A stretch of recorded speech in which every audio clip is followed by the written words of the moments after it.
Bezrat Hashem, le Zohar de ce matin, Parashat Nasso.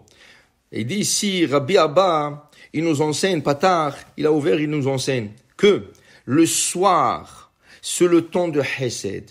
Et dans le temps de Hesed, la Neshama, elle monte vers le haut. C'est pour ça que David Amelech, il s'est réveillé à minuit. Pourquoi il s'est réveillé à minuit? Parce que en ce moment-là, à minuit, c'est le Hesed qui sort dans le monde, et c'est là qu'il composait ce psaume de Tehillim.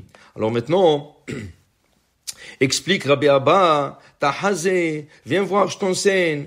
Quand le gens dort et il goûte un peu le goût de la mort, V'nishmata salka del ila, et la neshama monte en haut. Qu'est-ce qui fait la neshama en haut? Elle monte, elle monte, elle monte. Mais où elle monte? Alors on explique que la neshama monte à des niveaux qu'elle mérite ce jour-là. Chaque jour, la neshama monte à un différent niveau. Qui veut dire, chaque jour, vous avez des rêves différents. Deux fois, des rêves qui sont vrais, deux fois, des rêves qui sont pas vrais, deux fois, des rêves qui ne veulent rien dire, et des fois, des rêves qui ont beaucoup de significance. Qu'est-ce qui fait ce type de rêve? C'est les bonnes actions durant la journée, dit le Zohar, et c'est là qu'on donne à Neshama accès.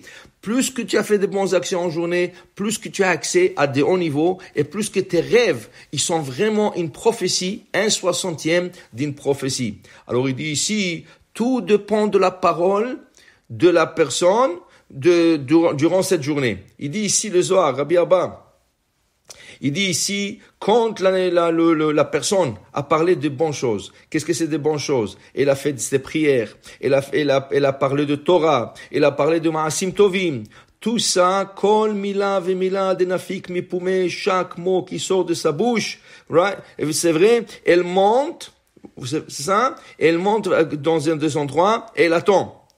Et après, vient Kadosh Baruch Hu, vient la personne, la neshama de la personne le soir quand elle dort, et elle sort du corps, et elle se dirige vers l'endroit de ce mot qui ont été placés, et c'est ça une offrande que la personne emmène devant Kadosh Baruch Hu, Kameh Kuchab Malkameh Malka, devant le roi. Alors imaginez-vous, si c'était plein de prières, plein de bons mots, alors dans ce cas, cette personne a le mérite d'offrir un beau cadeau au roi, Melech Malchem HaKadosh Baruch Hu, et là où il se trouve, elle voit des visions, et c'est des prophéties. La personne, le matin, il est plein de bons rêves, plein de bonnes prophéties. Mais si chas v'shalom, v'chad aimila la vikit kayaout, si c'est pas de bons mots, c'est de la shonara, c'est la médisance, c'est ça. Et il dit ici, aimila salka la tar de salka. Elle monte dans l'endroit qu'elle monte. Et le Zohar explique dans un endroit, elle monte dans des endroits où il y a des anges de mensonge, qui veut dire que les anges se moquent de la Neshama. Ils lui font montrer des choses qui sont pas vraies. Ils se moquent de cette Neshama et ils lui font tromper dans la route de ciel, c'est ça? Et dans toutes sortes de choses. Et là, comment cette personne va prendre ces mots-là et les offrir devant HaKadosh Baruch Hu? Ça va être une honte pour dire que chaque mot, elle compte et elle monte et tu dois donner un compte rendu là-dessus. Et c'est pour ça que le Navi Micha, dit le Zohar, il dit, fais attention à celle qui couche juste à côté de toi. De qui parle le prophète Micha? Est-ce qu'il parle de ta femme? Quoi? Tu dois faire attention à ta femme? Qu'est-ce qu'il va faire? Au contraire. On dit pour Shalom Bayit, l'homme doit faire 100% confiance à sa femme, comme la femme fait 100% confiance à son mari.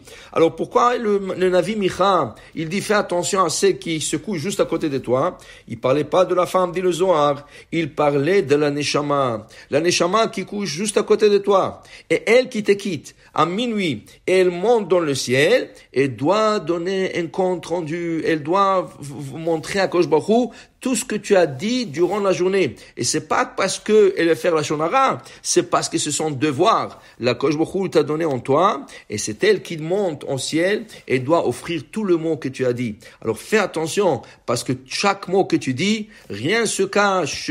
Tout se monte devant Kadosh Baruch Hu, et tu devrais donner un compte rendu. C'est pour ça qu'on dit, David Amelech, il dit, Ashre Adam lo yachshov Adonai lo avon. Heureux l'homme que un péché ne lui sera pas compté par le mot de sa bouche. pour dire combien il faut faire attention de sortir de la bouche que de prières, que de bonnes choses. Et Be'ezrat Hashem, ça va être des grandes offrandes que vous pouvez offrir à Kosh Baruch Hu. Et Be'ezrat Hashem n'aurait pas honte et vous allez voir de bonnes visions, de bons rêves. Alors Be'ezrat Hashem, ayez une bonne journée. Amen, amen.